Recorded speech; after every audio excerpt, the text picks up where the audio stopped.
चिंतित और व्याकुल तो दिखाई दे रहे हैं। मुझसे कोई प्रश्न मत पूछ। मेरे पास प्रश्न और उत्तर का तनिक भी समय नहीं है। मैं जो कुछ कह रहा हूँ उसे ध्यान से सुनो और उसका पालन करो। जो आज्ञा गुरुदेव। पुत्र, ये देवता तुम्हारे विरुद्ध षड्यंत्र रच रहे हैं। षड्यंत्र? परंतु कैसा षड्यंत्र? मैंने कहा ना, मेरे पास प्रश्न उत्तर का बिल्कुल समय नहीं है। तुम केवल इतना जान लो कि मैं उनके षड्यंत्र को बिल्कुल सफल नहीं होने दूंगा, परंतु इसके लिए राजन तुम्हें मेरे साथ चलना होगा। जो आज्ञा गुरुदेव। परंतु मुझे कहाँ चलना होगा और क्या करना होगा? तुम्हें सबसे पहले मेरे साथ चलकर अश्वमेध यज्ञ की घोषणा करनी होगी, और मुझे विश्वास है कि त्रिलोक में किसी के पास इतना साहस नहीं कि वे तुम्हारे यज्ञ को रोक सके। यदि अश्वमेध यज्ञ की समस्त क्रियाएं संपूर्ण हो गई तो देवताओं का षड्यंत्र भी विफल हो जाएगा। गुरुदेव, मैं आपसे अनुरोध नहीं करता, परंतु यदि आपकी इच्छा हो तो मुझे देवताओं के षड्यंत्र का कुछ ज्ञान तो दीजिए।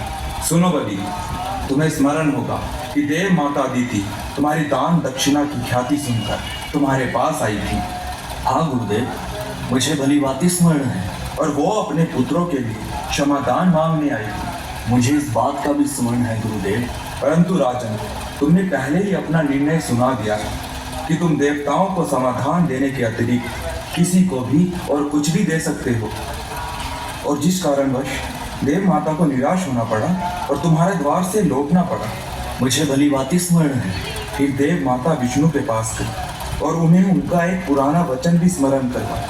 उसी के बाल स्वरूप विष्णु ने धरती पर अवतार ले लिया। ये तो बड़ी प्रसन्नता की बात है गुरुदेव। उतनी प्रसन्नता की बात नहीं है जितनी तुम समझ रहे हो। एक ऐसी बात है इसका अनुमान केवल मुझे है। अब कोई भी प्रश्न मत पूछो। जाओ, सेना को सारे विश्व में भ्रमण का आदेश दो। यज्ञ का अश्व छोड़ त्रिलोकी को जीत लो। कोई भी तुम्हारे समक्ष ठहर नहीं सकता। मैं सफलता के इतने उच्च शिखर पर पहुंचकर फिसलना और गिरना नहीं चाहता। राजन, अब एक क्षण भी नष्ट करना पाप होगा। ये मेरी आज्ञा है और मेरा आदेश। गुरुदेव, आपकी आज्ञा का इसी समय पालन किया जाएगा और यज्ञ का अश्व अभी छोड़ा जाएगा। चरणों में मेरा शत शत प्रणाम। आइए देवराज, कहिए आपके यहाँ अकस्मात आने का कारण? हे दया निधान, यदि बलि का 100वां यज्ञ संपूर्ण हो गया तो वह तीनों लोकों का अधिपति हो जाएगा। देवराजेंद्र, जो तपस्या करेगा, कर्म करेगा, वो तो उसका फल पाएगा ही। ये तो प्रकृति का नियम है। परंतु प्रभु, यदि यही प्रकृति का विधान सृष्टि के विनाश का कारण बनने लगे और जब शक्ति ऐसे हाथों में जाने लगे जो धरती पर धर्म को हटाकर अधर्म का राज्य स्थापित करना चाहता हो, तब प्रकृति विधान से ऊपर दैवी विधान का पालन नहीं होना चाहिए। कृपा करो दया निधान, कृपा करो। आपका वचन सत्य है देवराज। हम अपने उत्तरदायित्व का अवश्य निर्वाह करेंगे।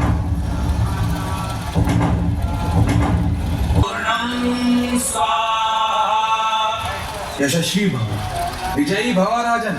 आपको बधाई हो, आपका 99वां यज्ञ भी पूर्ण हुआ।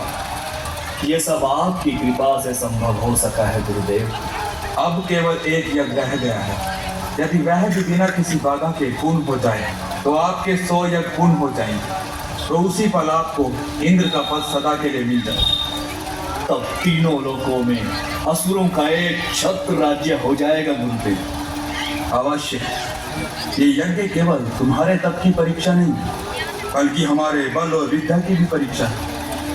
अब देव गुरु बृहस्पति भी देख लेंगे कि शुक्राचार्य अपने ज्ञान और विद्या के बल से समस्त देवताओं को देहहीन करके असुर जाति को त्रिलोकी का राज्य दिलवा सकता है। और जिस विष्णु ने अमृत मंथन के समय अपने देवताओं की स्वार्थ सिद्धि के लिए हमारे साथ छल किया, वह भी देख लेंगे कि उनकी माया और छल असुर शक्ति की उन्नति को आगे बढ़ने से नहीं रोक सकती। यज्ञ के समापन के लिए अंतिम आहुति डालो राजन।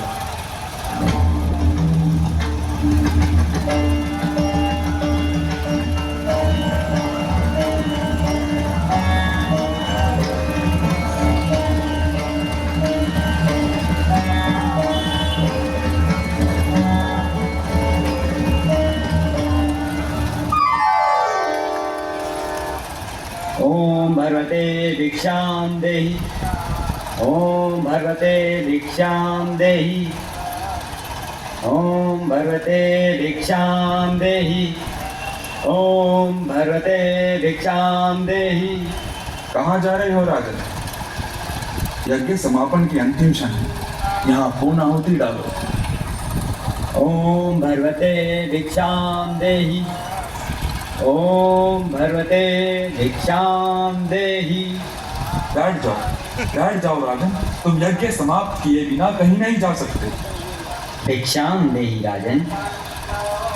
क्षमा करें गुरुदेव, किंतु बलि के द्वार पर कोई भिक्षुक आए और उसे भिक्षा के लिए दूसरी बार गुहार करनी पड़े तो बलि की दानी वृत्ति पर 100 बार धिक्कार है। क्षमा कीजिए गुरुदेव, किंतु अब मैं नहीं रुक सकता। प्रणाम राजन। प्रणाम ब्राह्मण देव। कहिए, क्या चाहिए आपको? राजन, मैं तो एक साधारण सा ब्राह्मण हूँ, और एक ब्राह्मण भिक्षा कहते और क्या चाह सकता है? ब्राह्मण देव, क्या भिक्षा चाहिए आपको? स्वर्ण, गोधन, गजधन, हीरे मोती? राजन, मुझे तो केवल 3 पग भूमि चाहिए। ब्राह्मण कुमार, बातें तो बूढ़ों जैसी करते हो, परंतु बुद्धि बालकों जैसी ही है। आप इतना भी नहीं जानते कि इन छोटे छोटे पैरों से केवल 3 पग भूमि मांगकर आप राजा बलि का उपहास कर रहे हैं। हम तीनों लोगों के एकमात्र अधिपति हैं। हम संपत्ति, नवखंड आपके चरणों में समर्पित कर सकते हैं। हमसे इतना मांग लो कि जीवन में दोबारा किसी और से मांगने की आवश्यकता न पड़े। हमारे सामर्थ्य अनुसार मांगो, ताकि तुम्हारी सभी कामनाएं पूर्ण हो जाएं। मैंने तो यह सुना था कि दानी वाली ना यह पूछता है कि वह दान किसे ले रहा है, और ना यह पूछता है कि वह दान में क्या चाह रहा है। ब्राह्मण देव, मैंने 3 पग भूमि मांगने का कारण इसलिए नहीं पूछा था कि आपका परिहास करना चाहता था। तो फिर क्यों पूछा? मैंने इसलिए पूछा था ब्राह्मण देव, यदि कोई ऐसा व्यक्ति 3 पग भूमि मांगे जिसका आकार साधारण व्यक्ति की तरह हो, तो भी उसका कुछ भला ना होगा। 3 पग तो और भी कम स्थान घेरेंगे, उसमें तो साधारण व्यक्ति खड़ा भी ना हो पाएगा। राजन, मैं ये 3 पग भूमि किसी साधारण व्यक्ति के लिए नहीं मांग रहा हूँ, स्वयं अपने लिए मांग रहा हूँ। आप में क्षमता हो तो भिक्षा दान करें, नहीं तो मैं आगे बढ़ूं। मैं आपको कहीं नहीं जाने दूंगा ब्राह्मण देव। ब्राह्मण देव, मुझे तो ये सोचकर आश्चर्य हो रहा है कि आप महासागर से केवल एक बूंद पानी मांग रहे हैं, पर्वत से केवल एक कण चाहते हैं। आप मुझसे केवल 3 पग भूमि मांग रहे हैं। ब्राह्मण देव, इतना छोटा, इतना साधारण, इतना तुच्छ दान लेते हुए आपको तो लज्जा नहीं आ रही, किंतु ब्राह्मण देव मुझे लज्जा आ रही है। मांगिए ब्राह्मण देव, कुछ ऐसा मांगिए जिसे देते हुए मुझे प्रसन्नता हो, गर्व हो। राजन, मुझे तो केवल 3 पग भूमि ही चाहिए। राजन, मैं कहता हूँ रुक जाओ। कुछ मत देना राजन। मैं कहता हूँ इस ब्राह्मण को कुछ मत देना। गुरुदेव, किंतु क्यों? मैं कहता हूँ राजन इधर आओ। ये कोई ब्राह्मण नहीं है। तो गुरुदेव फिर कौन है ये? ये छलिया है। ये स्वयं विष्णु का अवतार है। क्या गुरुदेव, स्वयं विष्णु भगवान? हाँ, विष्णु, वही विष्णु जिसे तुम सब बड़े आदर से श्री विष्णु भगवान कहते हैं। परंतु मैं जानता हूँ कि वो कौन है, क्या है। देखो ना, आज की वामन रूप में हमें ठगने आया है। नहीं गुरुदेव, नहीं। आप तो भली भांति जानते हैं कि मैं माता लक्ष्मी का कितना बड़ा उपासक हूँ। मैंने तो उनसे भी यही कहा था कि मैं भगवान विष्णु के दर्शन करना चाहता हूँ, जो मेरे दादा श्री प्रहलाद के पूज्य हैं। गुरुदेव, मैं कितना सौभाग्यशाली हूँ कि आज भगवान स्वयं चलकर मेरे द्वार पर आए हैं। मैं तो प्रसन्नता से फूले नहीं समा रहा हूँ गुरुदेव। मूर्ख मत बनो राजा। तुम विष्णु को नहीं जानते। ये तुम्हें दर्शन देने नहीं, बल्कि दंड देने आया है। गुरुदेव, भगवान यहाँ किस लिए आए हैं मेरे लिए कोई मतलब नहीं रखता, वे यहाँ आए हैं बस मेरे लिए यही महत्वपूर्ण है। गुरुदेव, मैं जिनके दर्शन के लिए इतना व्याकुल था वे आज मेरे सामने हैं। क्या इससे बड़ा कोई सौभाग्य हो सकता है गुरुदेव?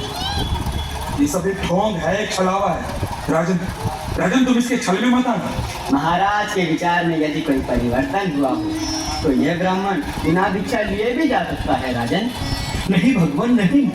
तो फिर मेरी 3 पग भूमि मैंने दे दी है भगवान, मैंने दे दी। इस प्रकार नहीं महाराज, संकल्प लेना होगा। अवश्य।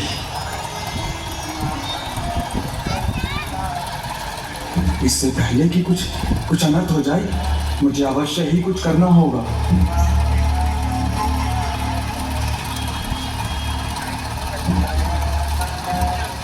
राजन, लगता है कमंडल में कोई कीट फंस गया है। एक क्षण।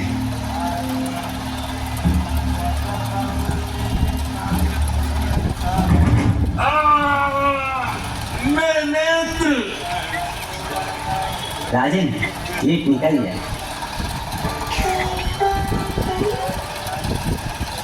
हे ब्राह्मण देव, लीजिए, मैंने संकल्प ले लिया।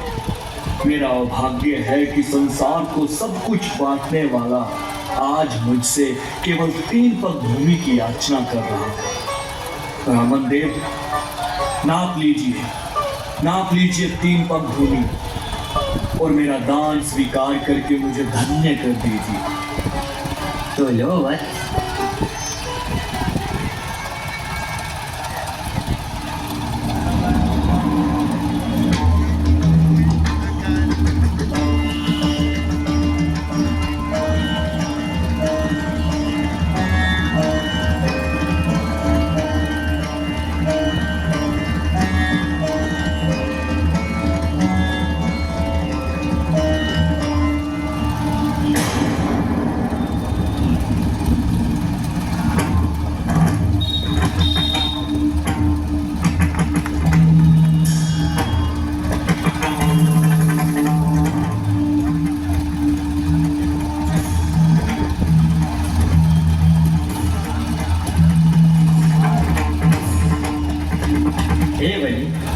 मैंने पहला पग उठाकर समस्त धरती और पाताल को नाप लिया है। अब मैं दूसरा पग उठाने जा रहा हूँ।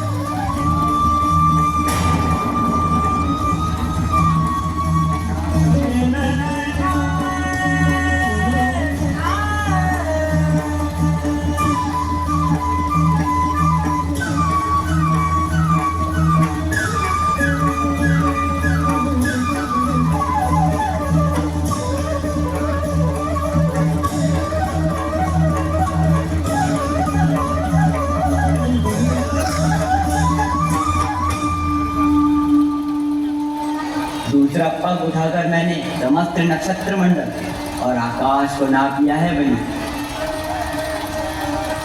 प्रभु, मुझे इस बात का भी भली भांति स्मरण है। और अब तीसरा पग रखने के लिए कोई स्थान शेष नहीं रहा। ये भी जानता हूँ प्रभु। हे बलि, क्योंकि तीसरा पग धरने के लिए कोई स्थान शेष नहीं है। यदि तुम चाहो तो मैं तुम्हें तीसरा पग क्षमा कर सकता हूँ। नहीं प्रभु, नहीं, ऐसा मत कहिए। जिन हाथों ने आज तक बलि से दान स्वीकार किया है वे हाथ साक्षी हैं। जिन आंखों ने आज तक बलि को दान देते हुए देखा है वे आंखें साक्षी हैं। और जिन कानों ने आज तक बलि की दानी प्रवृत्ति की ख्याति सुनी है वे कान साक्षी हैं प्रभु कि बलि कभी भी अपने संकल्प से नहीं फिरता। बलि ने सदा अपने हाथ खोलकर और नेत्र बंद कर दान दिया है प्रभु। बलि ने आपको 3 पग भूमि दान करने का वचन दिया है प्रभु, तो आपको अपना तीसरा पग उठाना ही पड़ेगा। उठा तो लूं बलि, परंतु प्रश्न यह है कि उसे रखूंगा कहाँ? कोई स्थान शेष नहीं रहा। मैं जानता हूँ प्रभु, मैं भली भांति जानता हूँ कि आपके दोनों पदों ने ये सारी सृष्टि, मेरा सारा राजपाट और जो क्षेत्र मैंने जीते थे वह भी नाप लिए हैं। अब केवल एक ही स्थान ऐसा बचा है जिस पर मेरा अधिकार है, जो मेरा है। मैं तुम्हारा वाक्य पूर्ण होने की प्रतीक्षा कर रहा हूँ बलि। वह कौन सी वस्तु है जिस पर अब भी तुम्हारा अधिकार है? प्रभु, वह वस्तु है मेरा शरीर। बस अब मेरी काया ही बची है जिसे मैं अपनी कह सकता हूँ, जिस पर अब भी मेरा अधिकार है। प्रभु, आप अपना तीसरा पग मेरे शीश पर धरिए, ताकि संसार जान ले कि बलि केवल दान नहीं, वचन भी निभाना जानता है। कृपया करके उठाइए अपना पवित्र पग और धर दीजिए मेरे शीश पर। प्रभु, ये मेरा आग्रह भी है, मेरी हट भी है और मेरी बेनती भी है। प्रभु, हे बलि, यदि तुम्हारी यही इच्छा है और यदि तुम समझते हो कि इसी में तुम्हारा उद्धार है, तो मैं ऐसा ही करूँगा।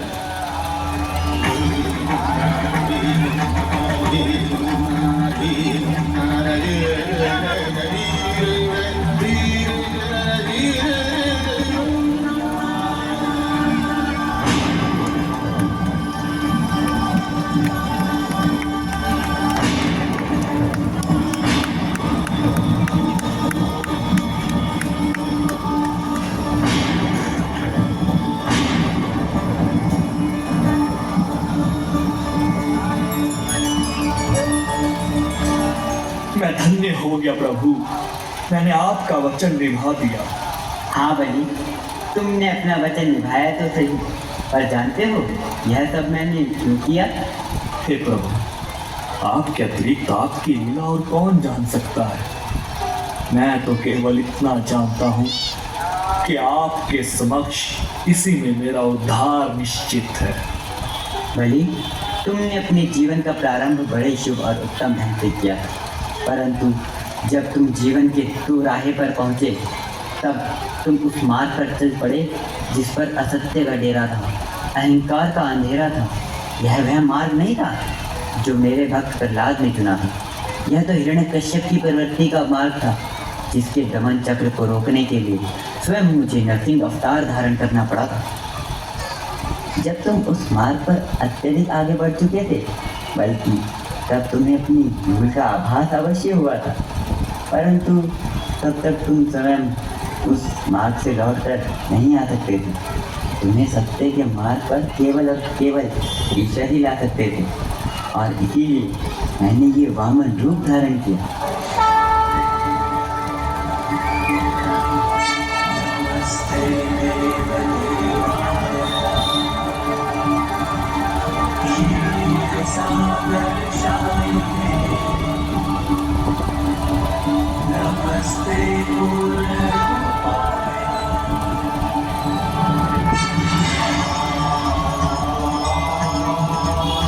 सर्वेश्वर तुम्हें बता देना चाहते थे कि जिस प्रकार दीपक यह जान लेता है कि सूर्य के प्रकाश में उसका कोई अस्तित्व नहीं और वह बुझ जाता है, इसी प्रकार प्राणी को भी यह जान लेना चाहिए कि ईश्वर की शक्ति के समक्ष उसका कोई महत्व नहीं और उसे उसके आगे सर झुका देना चाहिए।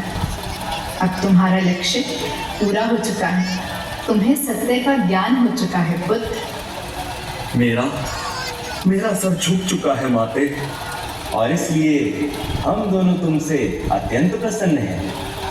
हे बलि, तुमने दान दीक्षा का एक ऐसा उदाहरण दिया है जो समस्त संसार के रहते भुलाया नहीं जा सकता। वत्स, तुमने अपनी प्रजा को न्याय दिया, परिवार को स्नेह दिया। बस एक भूल की तुमने, अपने क्रोध में अपनी सीमा भूल गए। बलि, जीवन का महानतम लक्ष्य सीमाओं का निर्धारण ही तो है। मैं तुमसे अपार प्रेम करती हूँ पुत्र। मैंने अपनी कृपा से तुम्हारे लिए भंडार का मुख खोल रखा था, क्योंकि तुम भंडार का सदुपयोग कर रहे थे। अब मेरा लक्ष्य पूर्ण हो चुका है और मैं तुम्हें क्षमा भी कर चुका हूँ। मुझे अब क्षीर सागर लौटना होगा, परंतु जाने से पहले मैं तुम्हें तुम्हारा राज्य लौटा रहा हूँ। वत्स, यदि इसके अतिरिक्त भी तुम्हारी कोई और इच्छा हो तो व्यक्त करो, उसकी पूर्ति करने में मुझे आनंद ही होगा। मेरी तो केवल एक ही इच्छा है प्रभु, मैं नित्य प्रतिदिन आपके दर्शन करना चाहता हूँ। भोर भई जब मेरे नेत्र खुले तो मैं आप दोनों को अपने समक्ष देखना चाहता हूँ।